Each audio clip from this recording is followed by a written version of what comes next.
लोगों को परखना छोड़ दो।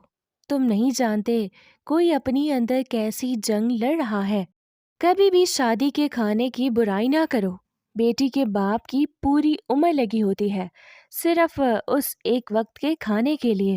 इस दुनिया में सुकून से जीने की एक ही तदबीर है, और वो ये कि हर इंसान के पास एक वसीओ अरीज कब्रिस्तान हो, जहाँ वो लोगों की गलतियों खामियों को दफना आया करे।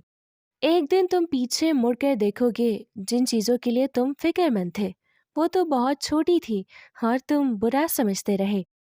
अल्लाह ताला दुख भरी दास्तान को बड़े ध्यान से सुनता है। कुछ गम मिटा भी देता है, कुछ उलझने सुलझा भी देता है। लेकिन अगर सारे ही गम सुलझ जाएं तो आदमी और उसमें बातचीत बंद हो जाती है। मकाफात अमल का सिलसिला बहुत वसी है। ये नस्ल दर नस्ल चलता है। इसका जिम्मा अल्लाह ताला ने खुद लिया है, और इसमें किसी का आपके साथ किए गए जुल्म सितम का नतीजा होता है, और वक्त नहीं लगता बाजी पलटने में। और बेशक अल्लाह ताला बेहतरीन इंसाफ करने वाला है। अक्सर औकात सच कड़वा नहीं होता, सच बोलने का अंदाज कड़वा होता है।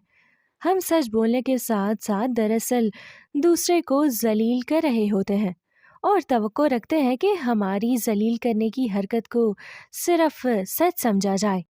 मर्द अगर माफिया मांग रहा है तो इसका मतलब ये नहीं कि गलती उसकी थी, बल्कि इसका मतलब तो ये है कि वो उस औरत से सच्ची मोहब्बत करता है, और वो उसे हर चीज़ से ज़्यादा चाहता है, और ये औरत बहुत ही खुश नसीब है। ऐसे मर्द को खूब मोहब्बत दो, वरना दुनिया की जालिम निगाहें उसे तुमसे छीन लेंगी, और तुम जिंदगी भर के पछतावे में चैन से सो भी नहीं पाओगी।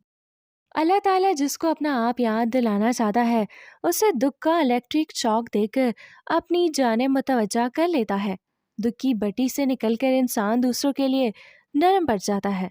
फिर उससे नेक अमाल खुद ब खुद और बाखुशी सरजद होने लगते हैं।